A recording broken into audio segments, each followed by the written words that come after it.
আজকে জলপাইয়ের আচারটা করেছি রোদে শুকিয়ে, হলুদ লবণ তারপরে মরিচের গুঁড়ো মেখে 2 দিন আমি এইভাবে রোদে শুকিয়ে নিয়েছি। শুকনো মরিচ, ধনিয়া, জিরা, মৌরি, মেথি, তারপর দিয়ে দিয়েছি কালো জিরা, ভালোভাবে ভেজে গুঁড়ো করে নিয়েছি। সরিষার তেল গরম করে পাঁচফোড়ন দিয়েছি আর দিয়ে দিই চিলি ফ্লেক্স, দিয়ে তার মধ্যে জলপাইগুলো দিয়ে কিছুক্ষণ ভেজে নেব। দেখুন কত সুন্দর ভাজা হয়েছে। রোদে শুকানোর কারণে জলপাইয়ের গায়ে যে একটা জল ভাব থাকে সেটা সম্পূর্ণ শুকিয়ে গেছে। স্বাদ মতো চিনি দিয়ে দেবো, তারপর আবার সুন্দর করে জলপাইয়ের সাথে চিনিটা মিশিয়ে নেব। এখন স্বাদ মতো লবণ, হলুদ গুঁড়ো, মরিচ গুঁড়ো দিয়ে আরও ভালোভাবে মিশিয়ে তার মধ্যে দিয়ে দিব সেই ভাজা মশলাটা। ভাজা মশলা দেওয়ার পরে যখন এরকম জল উঠে আসবে লো আছে, ঢেকে ঢেকে জলপাইটা পুরো সেদ্ধ করে নেব। 5 থেকে 6 চামচ ভিনেগার দিয়ে দেবো। এখন বাস শুকনো শুকনো করব।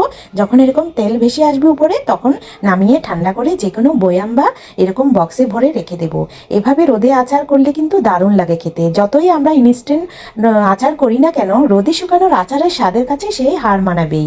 এভাবে একবার রোদে শুকিয়ে জলপাইয়ের আচার বানাবেন, খেতে দারুণ লাগবে, সারা বছরও সংরক্ষণ করা যাবে। রেসিপি ভালো লাগলে লাইক করে দেবেন।